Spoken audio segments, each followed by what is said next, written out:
Jonathan Ross Show. Let's take a look at who's in my green room tonight. My first guest, and I'm super excited he's here. He is one of the biggest-selling pop stars of all time. He's the only artist to have a #1 in 5 different decades. He's a true legend of the music business. It is, of course, the one, the only, Sir Cliff Richard is with us. So lovely to have you here. Looks amazing. We've also got one of the funniest and hardest-working comedians in the country right now. She's already had one hugely successful Netflix stand-up special. She's about to record another one. It is the hilarious Catherine Ryan.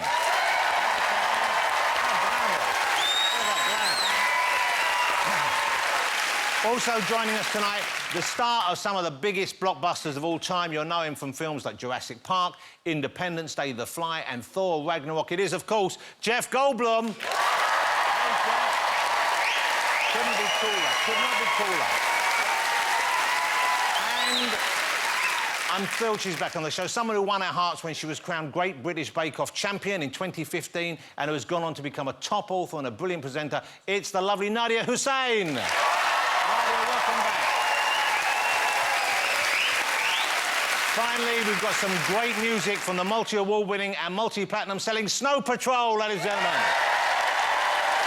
Amazing band. There have been a lot of stories in the papers over the years of iconic images revealing themselves to us in our food. I'm sure you've seen them. Someone thought they saw an image of Jesus on a piece of toast, Kate Middleton on a jelly bean. Someone saw Elvis in a piece of bacon. I think we found the finest example yet.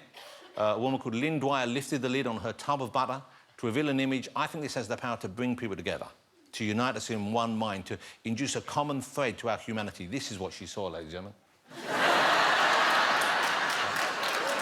Beautiful, isn't it? Isn't that beautiful? That's beautiful.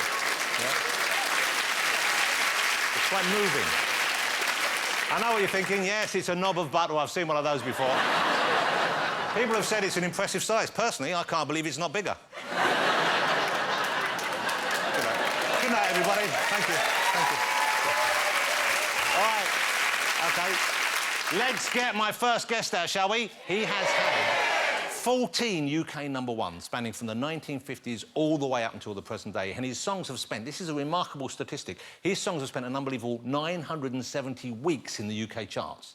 That's over 18 years. He's been in the charts for over 18 years. Let's have a reminder of some of those hits. The young ones, darling, we're the young ones. Congratulations and celebrations. She's just a devil woman with evil on her mind. A-M-F-M, I feel so ecstatic now. Christmas time, this is all and mine. Children sing. Please welcome the amazing Sir Cliff Richard.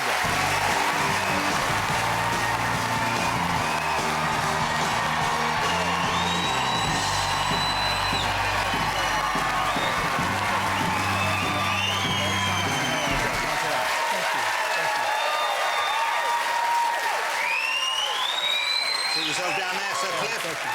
Thank you. It's lovely to have you here. Well, thank you for coming on. And amazing looking back at those clips. So many great hits there. So, Cliff, amazingly, you're the only artist to have a #1 in 5 separate decades. How do you keep going? How do you keep performing and wanting to do that? Well, when you have 5 houses, you have to keep working.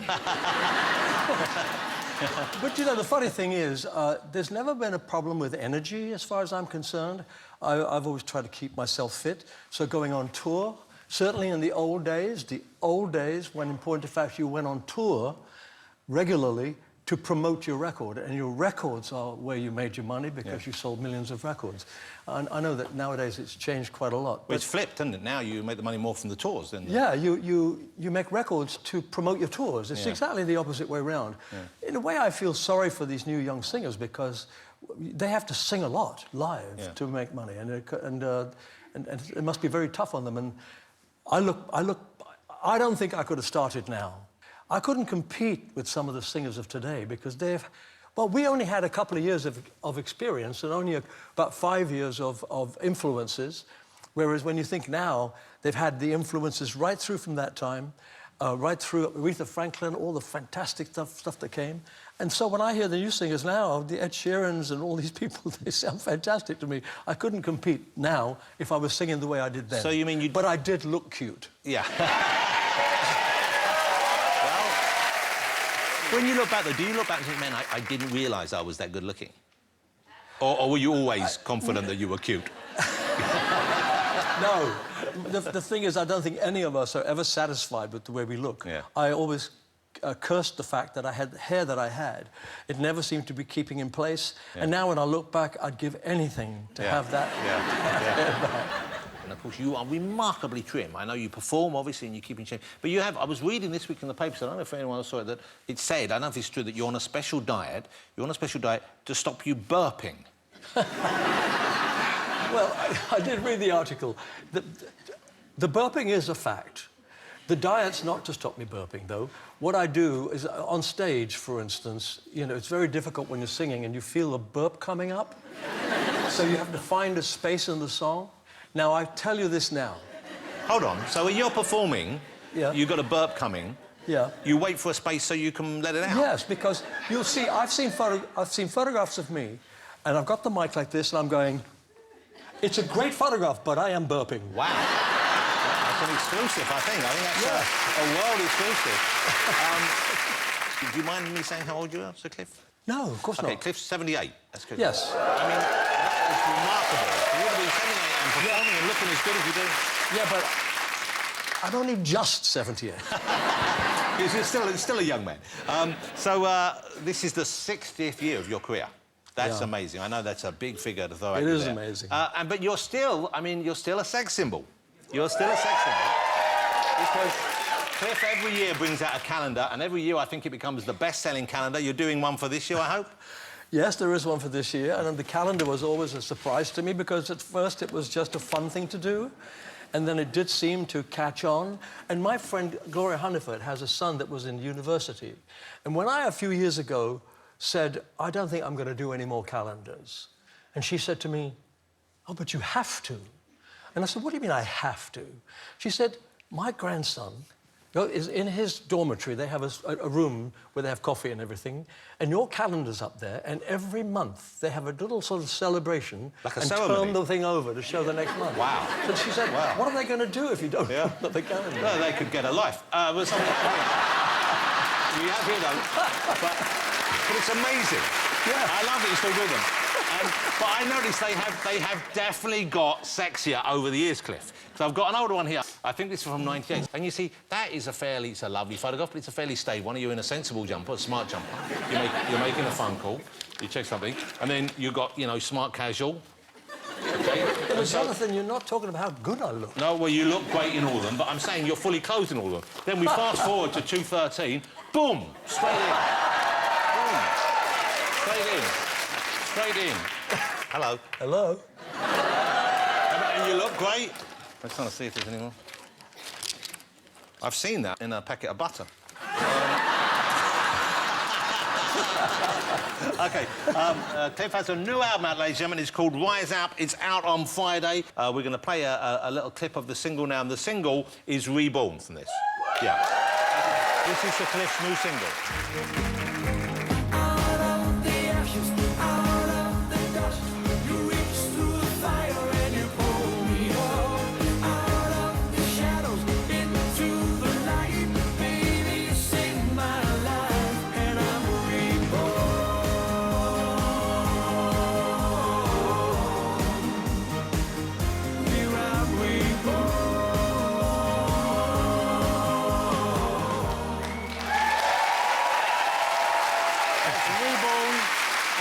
New album, of course, you can stream it and all that.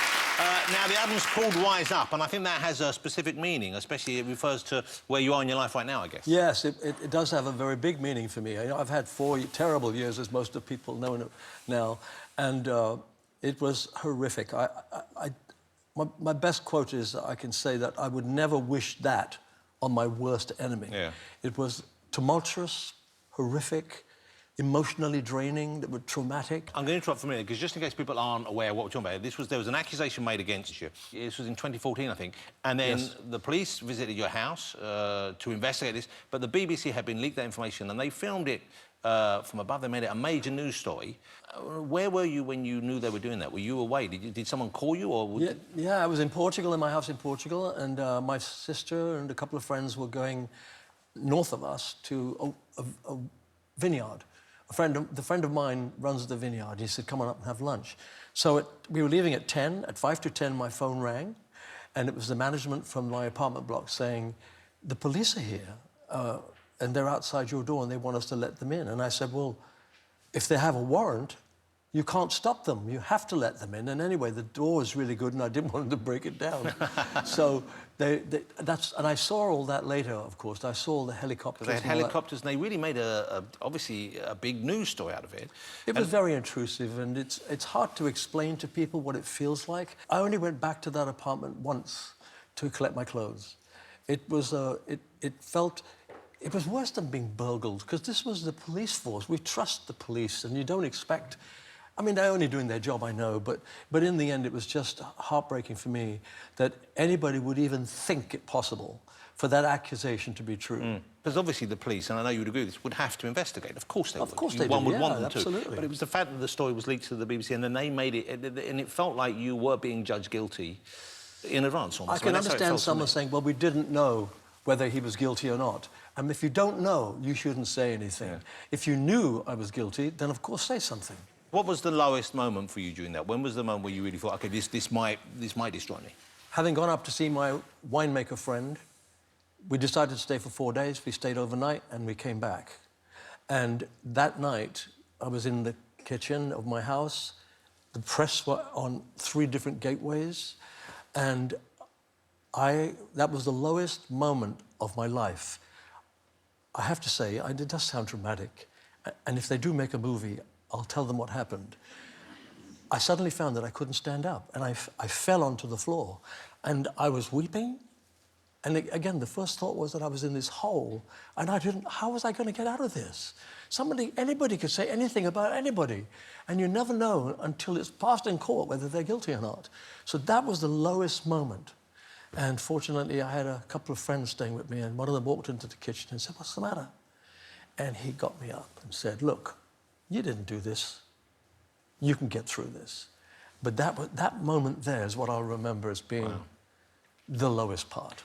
But here's the weird thing, because they came out, eventually they said, we're sorry, the BBC said, we're sorry that Cliff suffered distress. But they're still kind of pushing back, because you had to go to court, didn't you? And they stood by the decision, I think, about the way they'd reported the investigation, which I found remarkable, because it just seemed to me like it was way out of the bounds of what was acceptable. It's funny, Jonathan, because really, right at the beginning, I only asked for an apology. We needn't have gone through all this money that both of us groups spent if they had just apologised, but they were not going to apologise. It was the upper echelon who had made very bad decisions, and now they realise they have made very bad decisions and destroyed me for a couple of years. Yeah. But you see, what's good that's come out of it? I know now that that was never going to break me down. And that's what Rise Up is about. Well, you're never going to break me down. You're never going to take me down. You know I'm going to rise up stronger. And I do feel stronger because of it. That's amazing. That's amazing. That's wonderful. Thank you. That's wonderful. Because, you know... Well, you did get through it, and that's the amazing thing. And you're back with a new album, touring again next year, I hope? Yes, I will be. I'm going to do an encore. I did a tour this year, and it was celebrating the 60th anniversary of my music business, and we've had so many requests. I'm going to do a Diamond Tour encore. So doing the Diamond Tour again? Yeah, OK. Christmas is coming up, of course. One of my favourite Christmas records of all time, you have Mistletoe and Wine, I love. You've had 3 Christmas #1s. Of course, famously, you are one of the most high-profile, very devoted Christian. This has been a big part of your life, and people respond to that a lot, I think. Christmas for you, I imagine, is more about the spiritual side. For me, it's about the mince pies, but for you, I imagine it's more about this. What is Christmas like at Cliff's house? Well, I love mince pies. I mean, I like the whole feeling of Christmas, I have to say. But what's the day like for you? Do you have a fairly kind of set day? Do you kind of... I mean, do you start the day with a glass of champagne or a joint, and then you work through... I mean... What's a Christmas day for Cliff? No, I've never gone for a joint because I never smoked. You've never smoked marijuana? No, I've never smoked anything. I mean, the very thought of inhaling of anything that's burning bothers me anyway. Yes. So the fact that I didn't like the smell of it has kept me away from all of that, so I never did. But is it a more relaxed day for you? Do you allow yourself to, like, I don't know if you ever pig out, but do you kind of eat more than you would normally? Oh, Christmas Day I pig out. Yeah. Getting really big and fat, like, oh. You've never been what one would call fat, I don't think, have you? Was there a period when you thought, I'm getting a bit chub I stuff? was 2 stone heavier than I am now when I Wow. was 18. In fact, it was on Coronation Street that I got my diet started. That's right, it was referred to Minnie as... Caldwell said, she said, oh, I love that chubby Cliff Richard. I wanted to show her my calendar. So, Cliff, I'm thrilled you're back. I'm thrilled you've got through what was a hideous period, and it was undeserved that that happened to you, and I was very sad, like most people were. But you look to be in great spirits. You seem very happy and well. Thank you so much for coming on the show. So, Thank Cliff you. Richard, ladies and gentlemen. Thank you.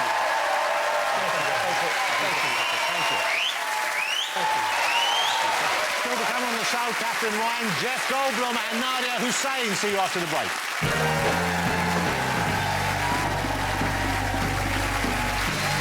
Welcome back to the show. Let's get my next guest right out here. She is one of my favourite comedians in the country right now. It's the fabulous Catherine Ryan. Catherine Ryan, ladies and gentlemen. Oh, the glamour. You look amazing.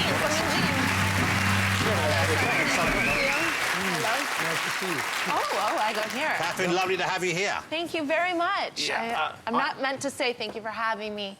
I follow Catherine on social media. I hope you do as well. She's very funny on Twitter, very funny on Instagram as well. But I don't know whether we should have you on at the moment because I saw this week you put on both those sites that you had caught nits. Yep. Last week from your daughter. I didn't say it was from my daughter. You know what I get up to on the weekend is none of your business. You've made that inference. I got nits in the woods, Jonathan. But no, you mentioned one of them. You said that you'd had children for a sleepover for your daughter. Yeah. And then that was possibly how it occurred. She's 9 years old. She likes the mega sleepover. So I had several children in my house. And then I do the nit check every single day. Of your daughter? Of any child that comes my way. I do the nit every single day. So I didn't catch nits, plural. I caught one nit. You caught one in your hair or in the children's For the hair? first time ever, it was in mine. Wow. I was on top of the world the night before, and then that day I had nits, and I needed a root canal. Yeah. Wow. Unrelated. Yeah. You're clear now. You think you're clear now? You're I pretty know clear? that I'm clear now, and I really love the UK. I've acclimatized pretty well over here, but you need to sort your nit problem because in Canada, they would check us, we had a nit nurse, and they'd send you home if you had them. But here, they won't send the children home. They're like, oh, they have a right to learn. The kids are the nits, I'm not sure, but like... I want to check you. I want to check you're nit free. I am nit free. Well, I don't know. I want to check that because they're tricky. You know, they hide, they lay eggs. You don't know they're there. I will tell you before, they were pubic lice, before you check. Let's bring the camera in closer. Would you flop your hair forward a bit for us, Catherine? Yeah, This is I don't get a have shot nit. here. Let's zoom in. Keep going in, keep going in, keep going in. Let's see. Look at that. Holy moly. Scary that is. Okay. No, you got no nits. That That's was obviously upsetting. that was camera trickery. But your daughter, does she like? How old is your daughter now? My daughter is 9. Does she like your act? Is she allowed to see your act? She's not allowed to see my act. Okay. She likes your show. Oh, that's nice. She's allowed to watch this show. She likes you. Okay. Yeah. Oh, that's nice. She's a big fan of Mr. Jonathan Ross. Who isn't? But she... Wow, that was a silence. That was greedy by silence. Even Cliff didn't say anything. I mean, that was shocking. She's not your opening act, but she goes out on stage before you sometimes. Is that right? Sometimes she sings. Violet likes to sing. And it's up to her. I'm certainly not a stage parent. I wouldn't push her into it. But sometimes she's on tour with me, and she'll say, today, Mommy, I'm going to sing a song. I said, OK. And then she goes out there and sings. We sing from Pitch Perfect, the Cup song. Yeah. Do you know that jam? Yeah. Sometimes she sings Gary Barlow. She likes very much. She just likes to do a little number. And I allow her to do that. And then she goes backstage and doesn't watch any of the show at all. She hangs out with my tour manager and forces her to play games. When you did her voice, you did quite a posh English accent. She's very posh. And so what does she make of your... Because you've got still a hint of Canadian. Very much Canadian. Does she like the way Mummy... does she like the way that Mummy speaks? No. Well, my dad's Irish. He's from Cork via Tipperary, and he never lost his Irish accent in Canada. He only moved in like 1982. So I think as an adult, unless you're Madonna, you don't lose your accent. But Violet is so English. It's like having a tiny, ineffective butler at home. She's just like, I'm ever so sorry, Mummy, I've had to have mashed Nutella into the carpet again. I'm like, you're the worst butler. But then sometimes when we're out, I'll order some, like, tomato, and she gets so embarrassed. She'll say, "Ugh, I'm very sorry, my mummy's trying to say tomato." She's Canadian, after all. So you recently finished, Catherine just recently finished a sellout 24 nights one in the West End Theatre here. Congratulations. Now, how's that? Were the audiences what you expected, what you hoped? The audiences were lovely. They were from all over. On the weekend, we had people commute to London on the weekend and see theatre, and I think that's so cool. I'm not going to live in London anymore now that I know that. So you would rather live outside than commute in? A little bit outside. No, you wouldn't. I don't know. I have a horse. I got all those knits now. I got to look after it. But Cliff, where do you live? You live mainly in Portugal now? Is that where you consider home? No, I reside in Barbados. In Barbados? Yeah. Wow, that's pretty... I mean, that's a long commute. Yeah, it's tough getting to shows like yours, but I do it. Yeah, wow. But that, I mean, it must be... What's the nicest thing? When you wake up in the morning in Barbados, what's the best thing about being there? Well, the period I go there for the winters, and every time you wake up, it's sunny. That's why I can't go to Barbados, and that's why I love the UK. I really like the rain. You like it here because of the rain? And the gorgeous dreariness of it all. Because I'm also 78, but the reason I look like this... And you look fantastic, by the way. I hate to hear that you're dieting. You look amazing. Doesn't Mr. Richard look amazing? And Sir, holy. Yeah. You didn't become the Sir. He deserves it. You're very kind. You get to an age, like our age, you've got to choose between your ass and your face. But it's not easy, is it? Yeah. For anybody, no matter what age, in our industry. It's pretty easy now. They can take some of your ass and put it in your face. On your face? Oh, my. I'm not sure I've got as much of that left. Yeah. Let me ask you about your new show. Catherine, she's in a number of television shows, but at the moment, a very funny show is back. It's called Your Face or Mine. It's on Comedy Central, Wednesday nights at 8 p.m. Now, the premise of this, it sounds quite alarming when you first tell people it is. Describe what happens on this show, will you? Okay, so we have couples who come on to win money or lie and save their relationship. Wow. And what they want to do is rate each other's looks, and the audience are voting in real time, and if they match the audience decision, then they win the money. So we'll bring on, oh, here's your ex-girlfriend. Who's better looking, your current girlfriend or your ex-girlfriend? Wow. I know, we'll say, and we do it to the boys and the girls alike. It's lots of mixed gender, mixed sexual orientation couples. It's a pretty woke show, and it's also evil. But that's... Yeah, because that sounds brutal. I mean, that must be tough sometimes. Do you ever have people splitting up? Do you have arguments as a result of this on the show? Yes. And does that make you feel bad? I feel wonderful when people split up. Because I feel that I'm doing them a favor. If you are a young couple from Essex and you're on Your Face or Mine and you're like, oh my God, I'm gonna marry my man, I love him, he's like, well, we're amazing, and you come in love, you haven't got kids, you haven't got a mortgage, you haven't got any real problems. If Jimmy Carr and myself can split you up, you are never gonna make it anyway. That's very true. That's very true. It's a very pragmatic way of looking at things. Let's have a look at the clip. This is Your Face or Mine. OK, I've just got a quick question while she's got the headphones on for you, Anthony. How did that happen? No, I don't know. I mean, unbelievable. I'm just riding now, You're just riding you it? are. Yeah. How often are you riding it? I can't say, she'll kill me if I smile on TV. Come on, how many times a week, roughly? And how many times gently?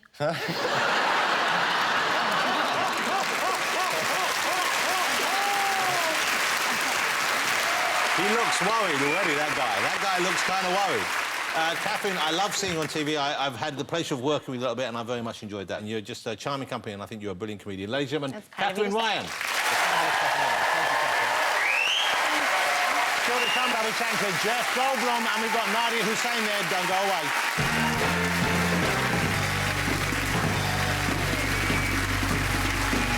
Welcome back to the show, ladies and gentlemen. Let's get my next guest out. I'm thrilled he's on the programme. I've interviewed him quite a few times over the years. He's always a pleasure. And you know when he's in a movie, you know whether it's an action blockbuster or a small indie film, he's guaranteed to light up the screen.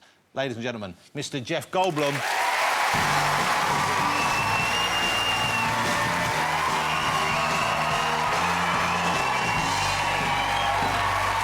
Who doesn't love Jeff Goldblum? I've never met anyone. This is Chris, you know, this is Catherine. Hello. Well, Jeff, thank you for joining us on the programme. Thank you so much. I just noticed as I embraced you there, Yeah. you smell delightful. Well, thank you. What is that fetching scent you're wearing? Did you notice it when you did. came close? It's a knit removal cream. No, you do smell delightful. Thank What, you. What is it? Let me smell it again. Where is it? It's Where- all where- over me. It's all over me. Come here. You don't. Oh, You like that? oh, there's a note of leather and chocolate. Well, you know and- what? I bought an exciting perfume this week. It was called Fathom, and it says it has an after-smell of barnacles on a pirate ship. That's why I bought it. That's what you're responding to. Well, I thought it was manly and Piratical. woody and. Sea under the sea? Wait. Hold it, it's not on you. It's just, what are you wearing? Well, I put something on, not to be too. Oh, that's nice. You like it? Really? Oh, I want some more of that. Have a smell. Have a smell. We should do this show in smell-o-vision. You like it? I do like it. Would you like a sniff, Come here, Cliff. It smells like skin to me. Cliff, what? Can I have a smell of you? Let's have a smell of you. What are you wearing? English oak. That's nice. That's nice. Let me see. I'm wearing it. Oh, but you smell good. You smell clean. Oh, Hey, oaky. Oh, that's oaky. Nice. Let's smell. We're going to smell together. Yeah. this is an exciting new development in television, ladies and gentlemen. We're like a bunch of dogs sniffing each other. I'm noticing something else. Now, I don't mean to point this out, but I've never noticed this about you. Is that a long-standing... This is this is a tragic story. Apparently, I crawled towards the bin and I cut the top of my finger off on an open can of baked beans when I was 1.5. I'm glad I asked. That's a... Did you know that? Did you know that? Well, don't be glad you asked. That's a sad and depressing story. It's so I interesting. mean, that shouldn't make you happy, that story. It should make you... It doesn't, but I'm interested in you. I'm interested in all aspects of you. Would you like to smell my finger?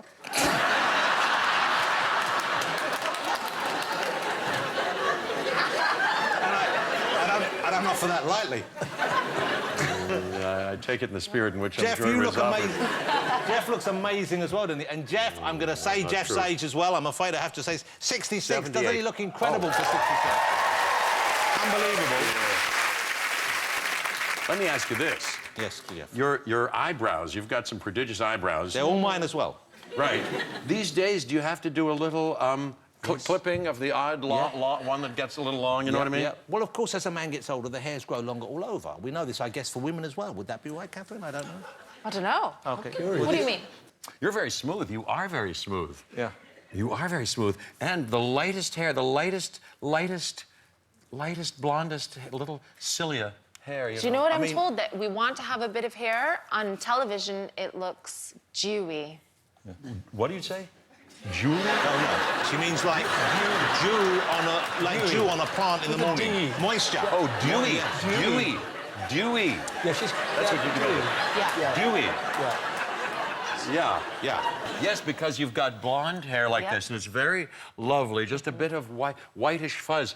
When my wife, the delightful Canadian Emily, who was in the Olympics for Canada in 2000. In which event did she Rhythmic gymnastics. There she is. Look how lovely. Yeah. I was there in the room when she gave birth to our 2 children. Charlie Ocean was our first child. 3 years ago, he was born on the 4th of July, Independence Day, believe it or not. No. Fitting. So he's 3 and some, and then we had River Joe, and he's like 19 months. But I was right there and helping do what I could. What is that you were helping me happens. there?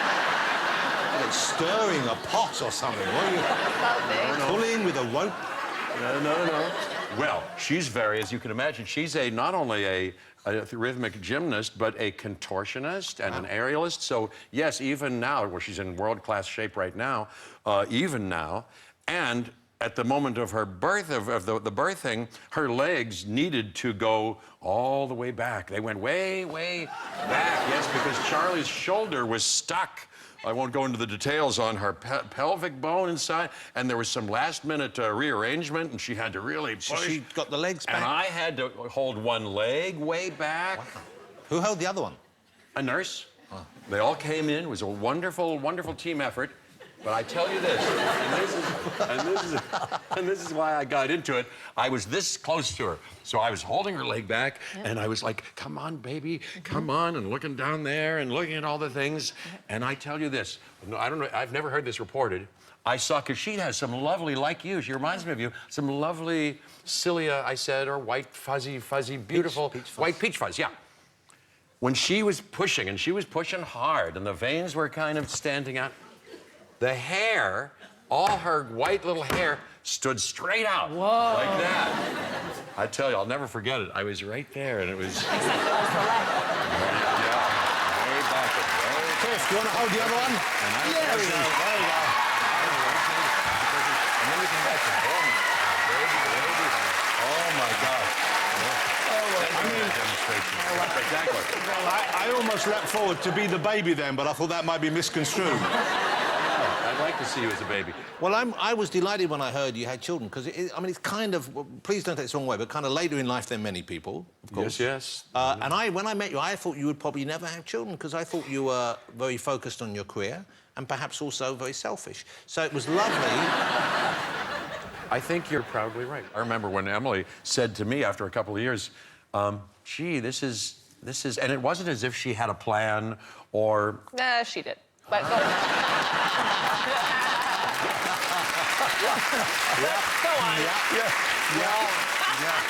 Well, I was vigilant. I was... My antenna were out for where she was at about the whole thing, you know. Okay. Yeah. But I do enjoy my kids now. They came here, and we kind of went separately. I was in New York. I had to be doing some publicity for this album that we're going to talk about, and she got them all over here. And the first time I saw them was right before I came to the show here. I was at the hotel. So they're here in town with you? They're in town How with lovely. me now. I know. But I FaceTimed them and I missed them. And they said, "Oh, don't leave. I know you got to get in the car, but Charlie really wants to see you. He's the 3-year-old." And boy, when I saw him in the hotel, he lit up and he said, "Dada," and he came over and hug and bisou. That's the kiss, you know. And we did that. And then just before I left, I got in the car and I said goodbye. He yelled out across the street, "I love you to little bitty pieces." Yeah. Which is kind of what I say to him. I whisper it in his ear, and we had a little joke. Maybe it's manipulative. I don't know. I was whispering, and I would go as a joke. That's a secret. Don't tell anybody. And then he would go, "I love you to little bitty pieces." So I enjoy hearing him. He kind of yells anyway. So he said that. I know it's a corny story, but it really... It's a beautiful story. I adored it, you know. Hey, I'm very excited Jeff's on the show, not just because he's one of my favourite human beings, but also because he has brought out an album. Genuinely, this is my favourite album of the moment, ladies and gentlemen. Thank you, sir. This is amazing. Jonathan's second favourite. Well, I haven't had the chance to listen to yours yet. It's Jeff Goldblum with the Mildred Snitzer Orchestra. Now, there isn't a Mildred Snitzer in the orchestra, I don't believe. No, that's the name that we came up with. I started to play out and about with great musicians about 30 years ago, just because I love it. And a couple of years into it, we were asked to do the Playboy Jazz Festival at the Hollywood Bowl, which I'm sure you've played at and conquered many times. And we've been doing it under the radar. And they said, you know, we're gonna have a program. So for the program, you got to come up with a name. And in a day, I said, well, we had this friend in Pittsburgh, Mildred Snitzer, who is a friend of my mom's, used to come over and get down on the floor and exercise, kind of ahead of her time, and she lived to be 103 or 4 or something like that. And then I saw her. I hadn't seen her after I left Pittsburgh when I was 17 until we started playing, and then we were playing at some place in Los Angeles, and I'll be darned if one night this old, she was in her 90s then, she kind of comes in and she's dancing and she's got a sequin and she said, "Hi, I'm Mildred and this is my band," and that was Mildred. How wonderful that she saw you. Yeah, it was wonderful. Did she sing? I don't think Mildred sang, no. I don't think Mildred Yes, sang. I do. Wow. I know you do. So, do you well, we're ever? going to have some music from Jeff in a minute, but if we had time, would you mind taking on a young singer for 5 minutes to have him work with you? Mind? What's the opposite of mind? Not mine. Don't mind. I I'd be wildly... I'd throw myself headlong into the opportunity. Jeff is going to perform with the Mildred Schnitzer audio... Jeff is going to perform with his guys here in the studio. Here he is with the Mildred Schnitzer Orchestra. Jeff Goldblum! Go for it! OK, hold on.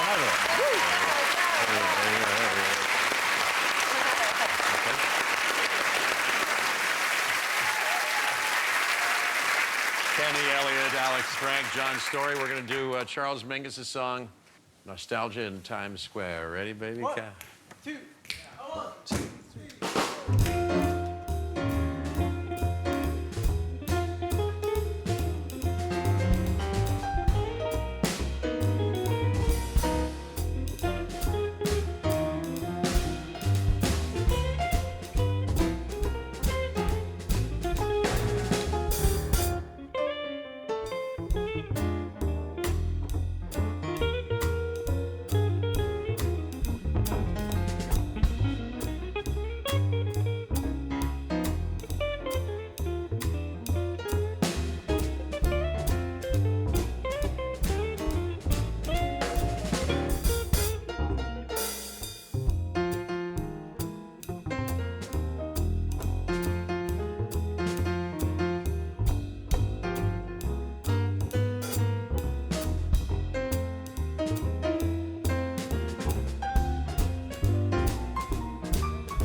Jeff Goldblum and the Mildred Schnitzer Orchestra.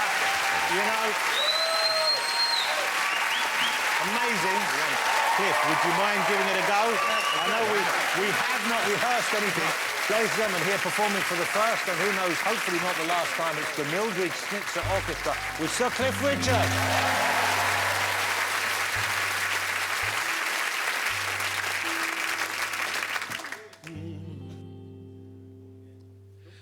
Many a tear has to fall,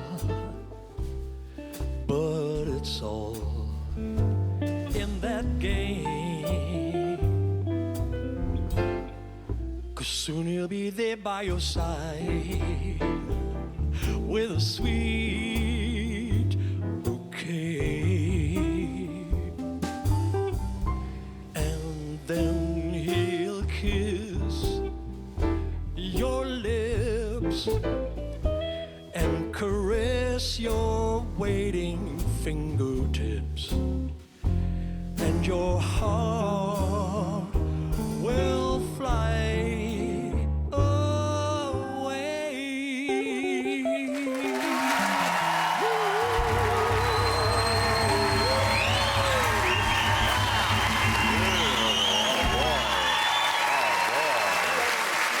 Jeff Goldblum, the Mildred Schnitzer Orchestra, Sir Cliff Richard. That was amazing.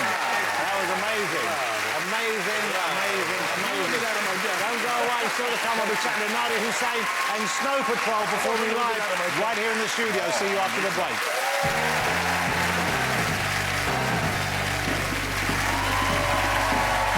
Welcome back to the show. Let's get my next guest out. She won the Great British Bake Off 3 years ago, and since then her career has gone from strength to strength. It is the lovely Nadia Hussain. You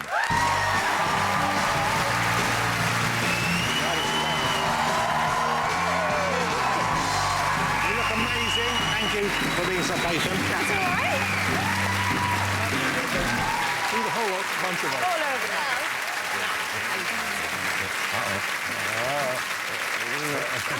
He does smell good, doesn't he? He smells great. OK, Yeah, so, like- Nadia, thank you very much for coming on the show. It's lovely to have you back. I believe you kind of have the modern phrase for a bit of a disagreement is beef. And I believe you have some beef with Catherine. Do I? Oh, no, not beef. I mean, it's not a beef. It's just, Do you remember after Bake Off and then we saw each other at the MOBO Awards? Yes. My husband was with me and Now, he's a very good-looking man. he's all right. Well, He's above average. He's a good-looking lad. Certainly is. Yeah, but then Twitter kind of went a little bit crazy and they were like, well, yes, there's Nadia, but have you seen her husband? And you started that, didn't you? She Listen. because some people, there's almost did. people are obsessed with him online. I know he's got a fan base, but he isn't a performer. No, he works in IT. No, and there is nothing glamorous about that. Yeah, no, yeah. no. He's It's Abdul, his name, when is that Nadia right? got Yeah. close to the end that we met the family on Bake Off. I remember, and I Yeah. did tweet about him. You did. But that I like to participate in a political overcorrection of objectifying people's husbands. To do that. Oh, but you were out in Asia with your husband, and he found some fans there as well, didn't he? Yeah, well, I was filming out in Thailand, and very early on this year, and I was filming with them, and I was learning about this curry paste that they were making, like hundreds of years old, and you could see them just completely glaze over. They didn't care about the curry paste. They didn't want to tell me about the curry paste. I really wanted to learn about this gorgeous curry paste that they were making, and all they wanted to do was see a picture of him. Wow. Yeah. So why were you in Asia? You were filming. What's this new thing you're filming? So I was out in, I went to Thailand, Cambodia and Nepal, like places that they weren't even on my list of places to go ever. But I did a DNA test and found out that I am part Thai, part Cambodian and part Nepalese. Wow. Have you ever done one of those DNA tests online, Jeff? You know, I'm about to do that show, Finding Your Roots. Oh. I don't know if it's over here, but it's... like, who do you think you are? Well, that's what Yeah, we yeah, call over here, kind of like that. And so I did my part already. I talked to a woman over the phone and then spit in a little thing and you have sent it to. in the You mail. do a lot of spit, don't you? Which is You have to get a lot of spit. I did it as well. I got a lot of... Catherine, did you do it? Juicy. Yeah, oh, I did it as well. What did you? Any surprises? Yeah, they were not impressed. Cliff, have you ever had your DNA looked at? Have you ever had any? No, but I had my roots dealt with in Florida. So, Jeff, you haven't had that result back. I did it, and it came back. Guess what? What? I'm Brazilian. No. I mean, only a small percentage, but yeah, which now explains the dancing. And the way you look in that thong. But that was quite a surprise then, I guess. for you. Yeah, I wasn't expecting that at all. But it meant that I got to go out to these countries and film this amazing show. Although, I mean, the only thing for me is leaving the kids behind. Yeah. How old are your children now? The boys are 12 and 11, and my little girl is 8. And So the boys are on the verge of becoming young men, of course. They're kind of young men. it's that weird kind of It's a lovely age. Yeah, I mean, like, the boys aren't that bothered, whereas my little girl's slightly bothered. You know, it affects her a little bit more. When you're away. Yeah, so she's only 8, and you know, it took me away from home. But it's great, because when I entered Bake Off, I didn't do it because I wanted to. I did it because I've got panic disorder and I really struggle. And my husband said, look, I'm doing this because I want you to, like, go off and do something without us. You've spent 8, 9 years with us. Go off and do something. And I did it to humour him, but, like, in the end, I got the last laugh. And he wanted you because he wanted you to confront that anxiety and to work through that anxiety, which was a smart thing of him to do, but also quite a risky thing. I would have Smart, thought, but also a bit stupid. Because, Yeah. I mean, I may not have won. Yeah. Yeah, and that would have been his fault. Yeah, but I think it's so admirable and it's so lovely to hear you talk openly about having mental health issues. Of course, it's so important that we hear people talking about it and being, you know, normalising it. Because I imagine when you got up, I guess you wouldn't have seen people talking about it. You wouldn't have known what was going on. No, I think because I growing up in the community that I did, and I say this about my community, but actually, I think in any community, mental health is still very much a blanket term, and it's much more complex than just mental health issues. And I really struggle, so it's really hard to be where I am and do what I do. It's hard enough being a woman, but also I'm brown, and I'm also a Muslim. So, like, I've got everything that, like, I have got everything, like, everything that could go wrong can go wrong for me, because it's like, I'm brown and I'm a woman and I'm a Muslim, so every time I try and do something there's always that element of you have to prove yourself. And I think that for me has been really difficult. So then on top of that, having mental health issues and then admitting to it, that in itself is really tricky. Just to get to a point where you can admit it is almost half the treatment. Yeah. So did you feel like was a weight lifted when you did speak openly about it? I want to say it's really hard to get to that point, though, like to get to the point where you can actually physically say, I'm not okay, because I've got small kids and, like, whatever I put out there, my kids see, and I haven't always been able to explain to the kids why mummy feels sad sometimes, or why mummy can't get out of bed, or why it's just like I've got everything. Like I've got 3 beautiful children, an amazing husband. What more can I want? And what reason do I have to be sad? So to try and explain to the kids that you can still be sad even if you have everything, you know, it's really hard to explain to children. So whenever I have put it out there, I've always been really aware that my kids will see it, and so I have to be really sensitive and careful about saying it. But you know, mental health does not discriminate. It doesn't matter how rich, how poor, what race, what colour you are. It's there, you know. But it's important you talk about it. It's an important thing. I applaud you for that. Do you watch Bake Off still? Did you watch the series? I did, but nobody in the world needs 4 tea breaks, so I always record it, and then I watch it all in, like, 1 hour. Well, you know why I had to move from the BBC? They couldn't afford it after Cliff's lawyers had finished with it. It's not entirely true. Nadia's got a new cookbook out, and it's called Nadia's Family Favourites, and these are recipes you've tried at home, I guess. Yeah. I've tested them all at home, yeah. And there's a couple in here that might surprise people. I mean, there are some delicious sounding ones, but there's one in particular caught my eye. Fish finger lasagna. So a lasagna made with fish fingers. Yeah. Sounds kind of disgusting. No! It's lasagna, people say. No. So I was on Twitter not long ago, and this lady said her son does not like fish fingers or lasagna, but he likes fish finger lasagna. I'm just saying, like, give it... No? I mean, well, it doesn't sound... I mean, would you like fish finger lasagna? It's really yummy. I'll bet I'd like it. Yeah? Who cares what you think? Wow. Well, you know, I'm not going to get an invite again. You will do. Obviously. Nadia, I love the fact that you're so successful. I love seeing you on Bake Off, and I love seeing your shows because you're super smart and super funny, and it's great when you see someone going from a show like that and becoming a star, and you are a star. So thank you very much for coming on the show. I love having you on. Thank you. I really do. And I love how honest you are about all the things you know. It's really lovely. Nadia Hussain, ladies and gentlemen. I'm pleased to say I'm a Celebrity is back on ITV for the next few weeks, so we'll be back in 3 weeks' time leading up to our Christmas special. But now, with What If This Is All the Love You Ever Get, here they are, the fabulous Snow Patrol.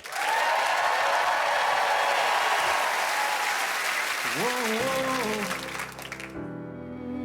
what if this is all the love you ever get?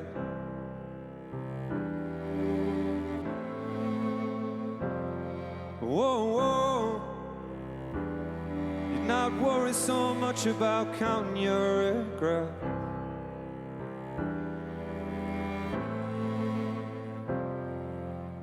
So you fall in love. So you fall apart. What if it hurts like hell? Then it'll hurt like hell. Come on over here. I'm in the ruins too. I know the wreckage so well. Come on over here. Whoa. What if this is all the love you ever get?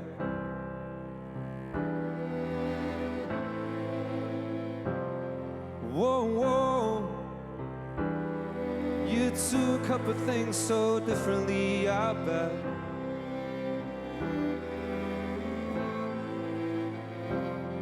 Whoa. What if this is all the love I'm ever shown?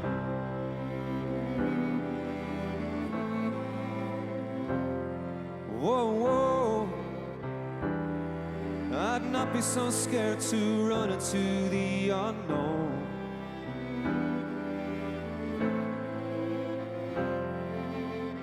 So you fall in love. So you fall apart. What if it hurts like hell?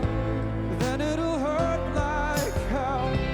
Come on over here.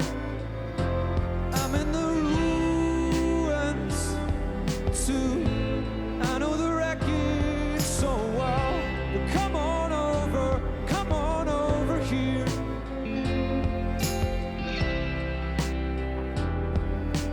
What if this is all the love you ever get?